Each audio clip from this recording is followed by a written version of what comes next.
I got 9 a.m. How are you? I'm awesome. How are you? Yeah, Probably a lot better that good. your Raiders made the Sweet 16, right? They are gonna spoil Coach K's last dance on Thursday night. Is the we'll see. Hey, where's Prediction? OU? Where's Huh? OU? Where's Oh, we're OU? gearing up for football. Okay, just checking. All right. Well, let's jump in. Mr. Duquette is signing in as we speak. Here we go. All right. Numbers. We went up again. So we're going to do a zigzag, I've decided. So we're just going to go up and then we're going to sell the inventory. And then we're going to go up. We're going to sell the inventory. But I'll take a little up. Up's good. It looks like we went to 85 active properties. 85 the most we've had all year. So 85 active properties as of this morning, 23 active options, 60 pending. Put the two together, that's 83. So hopefully we're climbing. 46 sold in the last 7 days. I'm actually pretty optimistic about that. I don't think we're going to see crazy spikes in inventory, but I think we're going to sell a lot of houses. What do y'all make? Yeah, I think as the interest rates are going up, just kind of human behavior, we'll see little spikes in buying come in and out. But I think what it'll do is make some people nervous, and we'll end up with some inventory that sits a little bit by a little bit, let's say a few extra days. And we're going to have some sellers that start coming on the market that were a little apprehensive. And I think it's going to be a really healthy market is what we're looking at. And then we'll end up with buyers that start as they go up a little bit more, they'll come back into the market. And so you're going to have these little waves of ups and downs, but they're good ups and downs. Agreed. You know, since you mentioned, I'm going to jump here real quick. Here's the 10-year treasury. And if you just look at the last month, we're still trending up. And that just says interest rates are going up. The Fed raised the rate this week or last week. And it's just inevitable. Be ready to handle that conversation. Be prepared of what that means. At the end of the day, it really doesn't concern me that much in the slightest. I think it would concern me if I was a mortgage broker, because they're all going to want our business now because the refis are going away, and they're going to all come back to hounding agents for resale business now, which at the end of the day, I get it. You know, everybody is looking for business. But anyway, there's Rockwall. Let's jump around. Kaufman spiked back up again as well in new active inventory. Solds went up in Kaufman and pendings went down a little bit. So obviously those relate together. Dallas County is on a slow climb up, which the larger the county, the less roller coaster you're going to see. But at the end of the day, they're trending up as well. Collin County, slow climb up in active inventory. Denton County went backwards or down. Hunt County made a bigger climb up, but remember, smaller numbers tend to jump around a lot more. And then Henderson County out at the lake, we had a big spike at the beginning of March, and then everybody sold it, and a little climb up. Now that spring is here, we'll expect the lake market to start to boom a little bit, but the inventory is going to be really, really tight in that market as well. So outside of just crazy numbers, what's the story? Like if I'm talking to a buyer, what's the story? If I'm talking to a seller, what's the story? Definitely with the seller, the story hasn't changed much. There's still a huge opportunity to build wealth when you sell your home with all the equity that they have. That story has not changed. With the buyer, it goes back to what you had said, gosh, was it a month ago? And talking in terms of numbers with, yes, the interest rates have gone up. However, they may not have to put as much money down to get into the home. So it's just a different conversation that needs to be had. And numbers take the emotion out of the conversation. So I think getting really educated around the interest rates, money down, cost of homes, and how all that correlates together will be beneficial moving forward. Perfect. Yep. Jim, what would you add? 100% agree. Good education.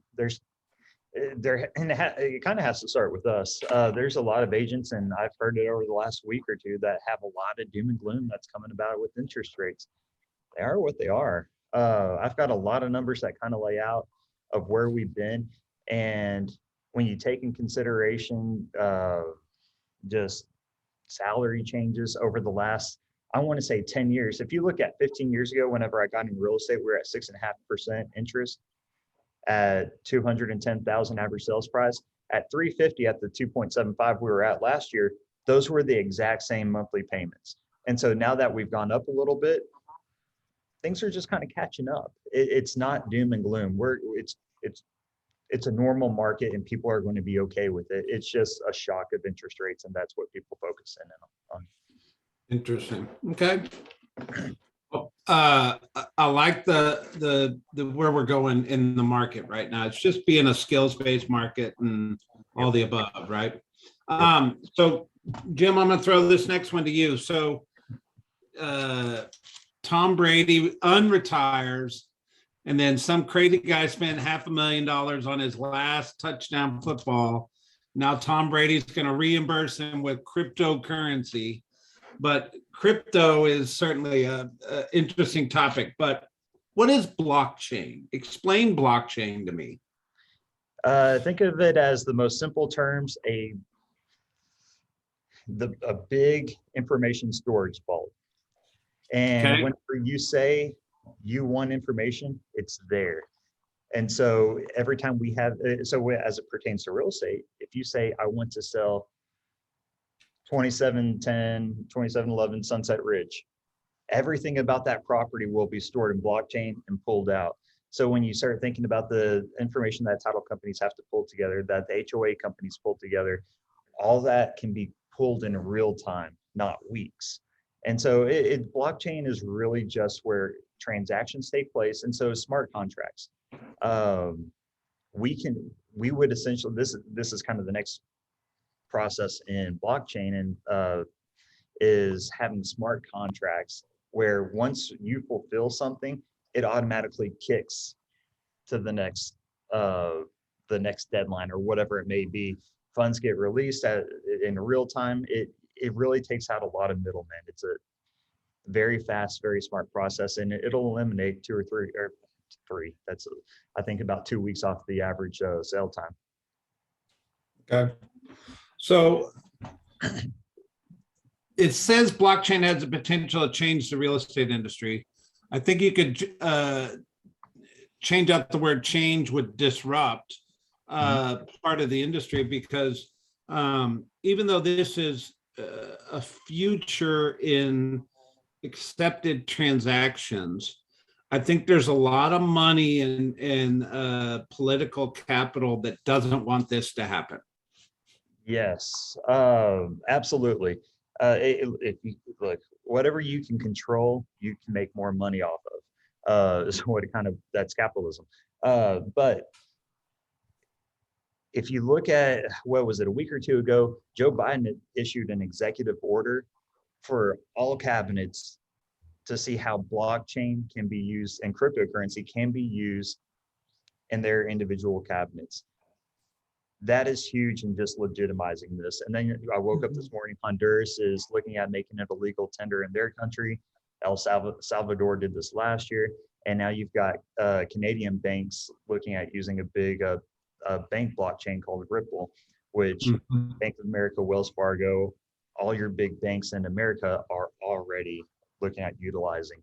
So it's moving in this direction. We need to be well versed in it.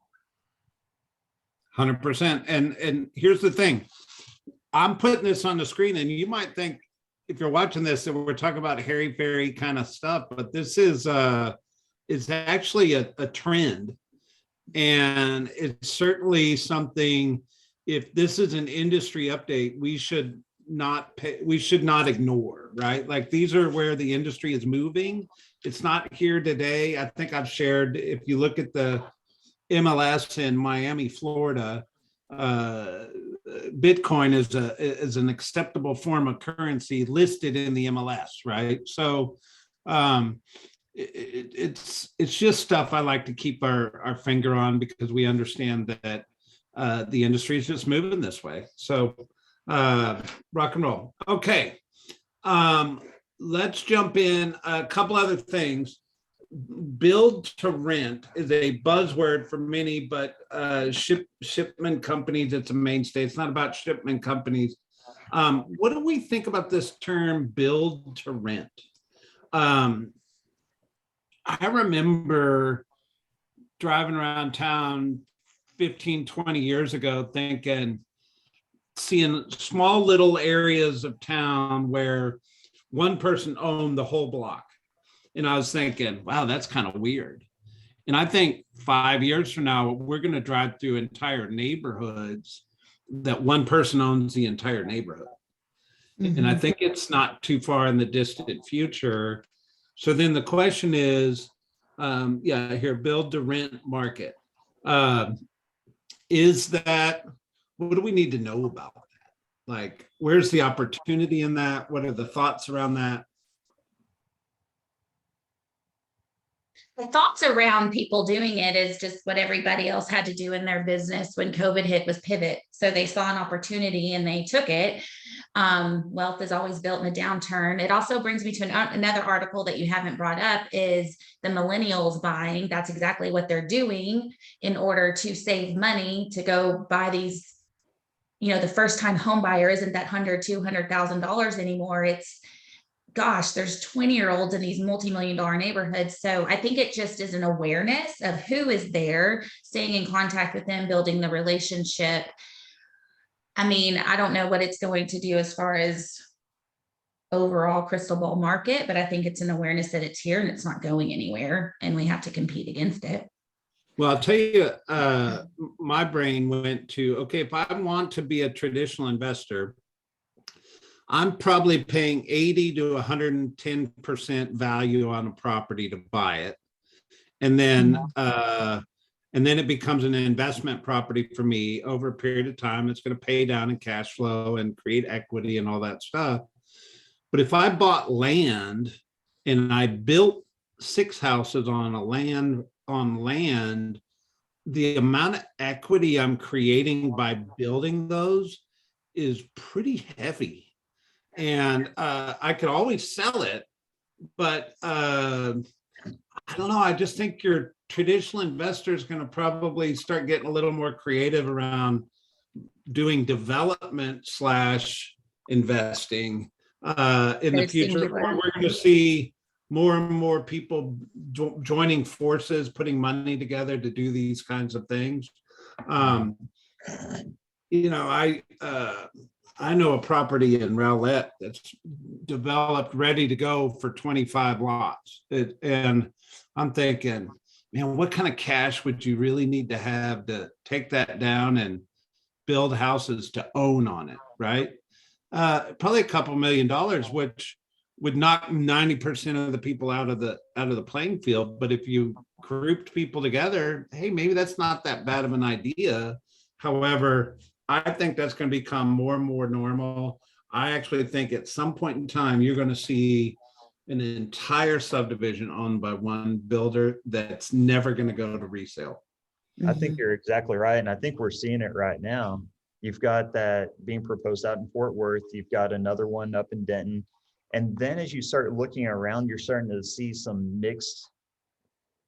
kind of a mixed use subdivision coming in, where they're putting in their apartments and they're putting in townhomes to rent, but they're also putting in a section of 600 build to rent. They've got one going in on the west side of the Metroplex. It's like 15,000 homes, I think, but they're going to make about 1,000 of that all built to rent. The one out in Fort Worth is a couple thousand. And so I think this long-term is good for real estate agents as our normal inventory won't be necessarily bought up by these America's Home for Rent and people looking at these as long-term assets. And they're just, I think you're right, Brett, they're just going to build and control it themselves. Mhm. Just like I said, this is, and what's the opportunity here? I think the opportunity is going to be on the investing side. Yes, to do it yourself. And he who controls the dirt controls the what goes on it, right? So, I mean, Gary said it best at Family Reunion: buy dirt. Still a topic. All right, so tell me about this, Erika. Well, it's How did millennials have high net worth? they're waiting. They're in the, I don't know if it really says how they have a high net worth, but they are waiting longer to build up cash flow before they buy. They're in the tech space a lot of times, so they're waiting to buy. What now? A lot of them are making money on crypto and yeah, it's they're AMC. very versed in blockchain, metaverse. They're going to want an agent that is versed in those categories, even if they're not particularly using those crypto or blockchain. You're going to have an education around it and what it is. So it's just a different generation of home buyers. So when they're buying, this whole starter home is not even a thing in their vocabulary. I mean, they're buying multi-million-dollar homes in their 30s. So Kind of crazy. yeah. And it also talks about how they want an agent that is savvy on social media. And so if you're wanting to get into, what I read and what I took away is, if you're wanting to get into business with high net worth millennials, you've got to be educated in the tech space and also involved in the tech space. Right. Okay, so sellers, open houses are roaring back this spring. I'm seeing it. Are y'all seeing it driving around town? People are wanting their houses held open again. And I think it's actually a really smart thing to do right now as a real estate agent. It's the launch of a new listing, meaning I take a new listing. Do I have a launch strategy that includes an open house to pick up buyers? Because there's the low inventory is creating this high need to want to see property. And then if I have a listing and I've got a launch program around that listing, I could capitalize on that open house to pick up buyers, I would think. But I also think sellers understand that if you can drive traffic at a high level, it drives that price up on their property as well. So what are y'all seeing this? Any thoughts around it? In the past, I felt like open houses were just like agents begging a seller to let them hold the house open this weekend. Now I'm seeing it as a very strong strategy. Yeah, this has been a strong lead gen source for us for a long time. And then, so going through this phase of the housing cycle has been kind of scary for me, but we haven't missed a beat, luckily. But one of the biggest drawbacks for agents doing open houses has always been, well, they don't work for me. When you start to talk to those agents, though, they usually tell you, yeah, I held one a few weeks ago, and they stop that conversation. You have to hold more than one to really make it work for you. But it is a great, this is your storefront. This is the way you get people going into your store, is an open house. I'll tell you, I think we've seen some of the traffic actually slow down in the last few weeks, but that's not a bad thing. And as we start seeing days on the market creep up, instead of having maybe one open house, it's allowing us to have two, so we can have more frequency of open houses, therefore more buyers. Well, I also think, Jim, spring break it has Sure. disrupted the flow of those open houses over the last couple of weeks. I bet you good weather this weekend coming up, I would venture to say, and I'll check in next week. I bet you this is a great weekend for open houses. Agreed. I agree. And it's the activities leading up to and the activities that happen after it. It's not the Yeah. actual event of the open house. I think our agents forget that. Also, we also have the looky-loos and then the nosy neighbor. This is an opportunity with your nosy neighbors because they're going to walk into that house. They're going to say, they're getting this for the, my house has this. So that's a conversation you can have with those nosy neighbors. And it just opens up more dialogue with the equity conversation. So I'm doing it with inside of our Sonoma Verde Facebook group. They're complaining about taxes and I'm flipping the script of how much money are you sitting on? What could that do for your family? So we just got to change the way we look at things right now. Yeah, nosy neighbors are the best because they're nosy for a reason. They want to see if they can get that for their house. And don't dismiss the nosy neighbor. Yeah, people that's just a neighbor. Nope, that's a seller. That's a future seller, and it goes in the database. That's right. All right. So RIS Media posted this article this morning and or over the weekend, and it was talking about the U.S. supply chain hurdles present major headwind for the housing market. And what I think when most people read this, they think lumber.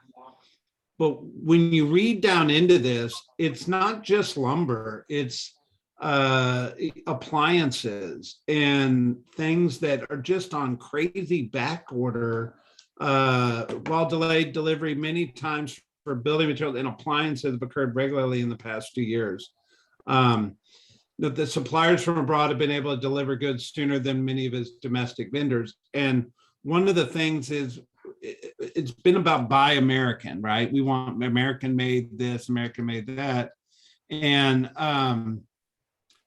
I just know that if you want a dishwasher, it may be 3 or 4 weeks out instead of being able to just have put it in right now.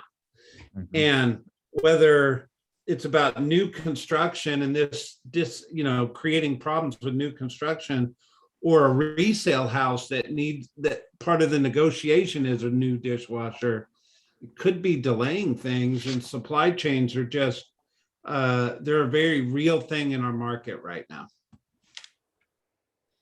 Are y'all seeing it show up at all?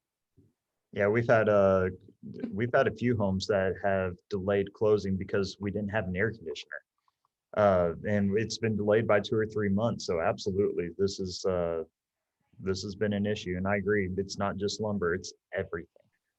It's everything, and but we'll work through it. It's just know what's going on, prepare. The fast closings are not always a great thing right now because of this issue. You need a little extra time sometimes.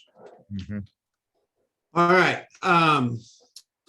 Erika, you wanted to talk about this, so I popped it up. So it's a very short article. Kristen Cole is actually one of our expansion agents within Keller Williams. She has in Alaska and then has teams all over the country. It just talked about scaling with growth. But when you read into the article, it just talks about right now the relationship is more important than ever.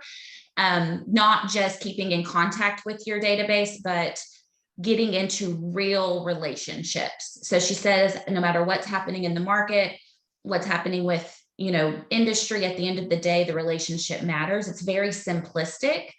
However, it does remind us that we need to be in great relationships with our database, not just contacting them, but in true deep relationships. So that's honestly the tagline is misleading, but that's really what it's about, which just is a reminder of what we need to be doing right now. So perfect. All right. So not that 635 needs any more traffic. And especially around I-30 and Highway 80. This new business park's going in at 635 and Highway 80. And it looks to be like it's a 3 building industrial project, almost 550,000 square feet of warehouse and distribution space. That's a pretty big development going in commercially right there off of the Mesquite Business Park. Have you seen it on the ground? Is anything going on? I haven't seen this yet, but I did Yeah. read also this last week that they just announced that they're going to be building another 310,000 industrial building for a vehicle accessories company that's consolidating their headquarters in Buffalo in Canada, right Oh, here in wow. Sunnyvale. So Right where? in Sunnyvale, on the border of Mesquite and Sunnyvale. Got it. I think the land is driving force, right?